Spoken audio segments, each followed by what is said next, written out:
자, 이번에는 x의 값이 a에 한없이 가까워질 때 이 함수의 발산에 대해서 얘기를 해볼 건데, 이 함수가 발산한다라는 말은요, 함수가 어느 값으로도 수렴하지 않을 때 함수가 발산한다라고 하거든요. 이 함수의 발산과 관련해서 우리가 구체적으로 살펴봐야 될 상황이 두 가지 있습니다. 함수가 양의 무한대로 발산하는 경우, 또 함수가 음의 무한대로 발산하는 경우, 그렇게 두 가지 상황을 봐야 되는데, 먼저 양의 무한대로 발산부터 얘기를 좀 할게요. 자, 그림과 함께 얘기해 보겠습니다.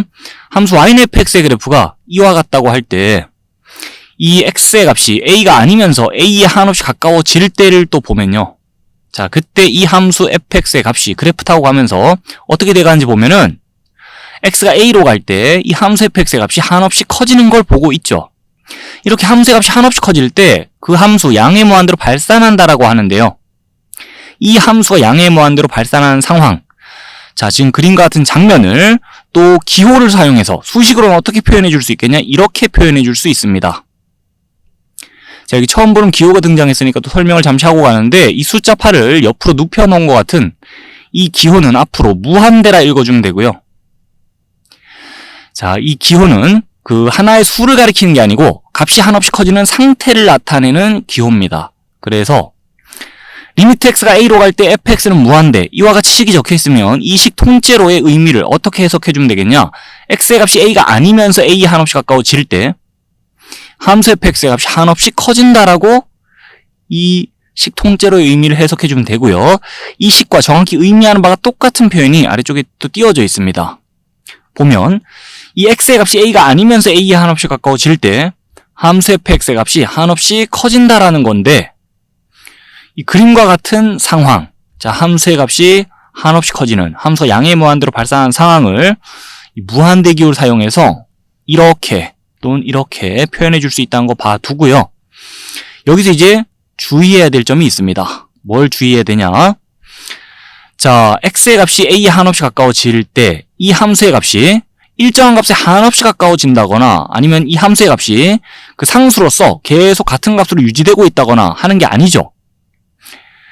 자, 지금과 같이 x가 a로 갈 때 이 함수의 값이 그 일정한 목표치에 한없이 가까워지는 게 아닌 상황에서는 이 함수의 극한값이 존재하지 않는다고 해요.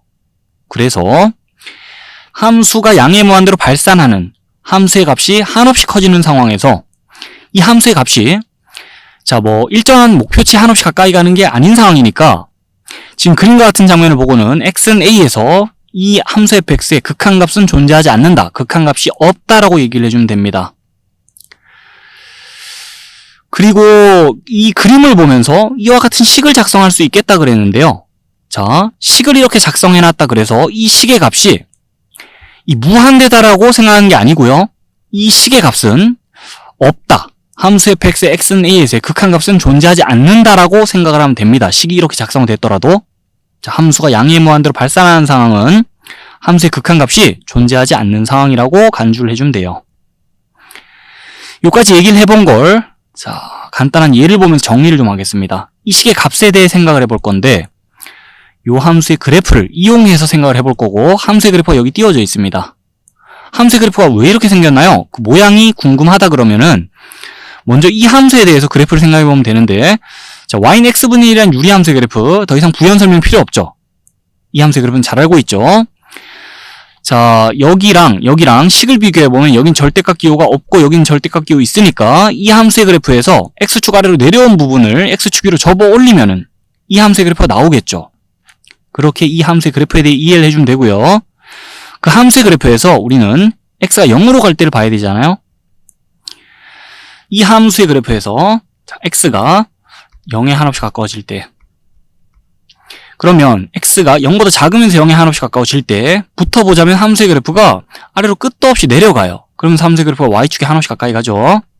자, x가 0보다 크면서 0에 한없이 가까워질 때는요, 이 함수의 그래프가 이번엔 위로 끝도 없이 뻗어 올라가고, 자, 그러면서 함수의 그래프가 y축에 또 한없이 가까이 간다면서 이 함수의 그래프에서 세로 점근선이 y축이라는 얘기를 했었는데, 자, 이쪽 부분이 x축 위로 접혀 올라간 것뿐인 이 그림을 보면서는 그럼 뭔 얘기를 해줄 수 있냐? 자, 이 함수의 그래프에서 x가 0보다 작으면서 0에 한없이 가까이 갈 때는, 자, 함수의 그래프가 또 y축에 한없이 가까이 가면서 위로 끝없이 뻗어 올라가요. x가 0보다 크면서 0에 한없이 가까이 갈 때는요, 마찬가지. 함수의 그래프가 y축에 한없이 가까워지면서 위로 끝도 없이 뻗어 올라가요. 그 그래프를 봤을 때 이 함수 x의 값이 0이 아니면서 0에 한없이 가까워질 때, 자, 함수의 값이 한없이 커진다고 얘기할 수 있겠고, 함수가 양의 무한대로 발산하는 상황 보고 있는 건데, 그러면 이 식으로 돌아옵시다. 자, x가 0으로 갈 때 이 함수 값이 한없이 커져요. 그래서 함수가 양의 무한대로 발산하는 상황을, 자, 무한대기호를 통해서, 자, 식으로 이와 같이 표현을 해줄 수가 있는데, 그러면서 끝까지 이 식의 값에 대해서 질문을 던진다면 우리는 뭐라 대답해야 될까요? 자, 이 식의 값은, 식이 이렇게 작성돼 있지만 이 식의 값이 무한대다 대답하는 게 아니고, 이 식의 값은 존재하지 않는다. 자, 이 함수 x는 0에서 극한값 없다라고 얘기를 하면 되겠죠. 요까지 정리할 수 있어야겠습니다.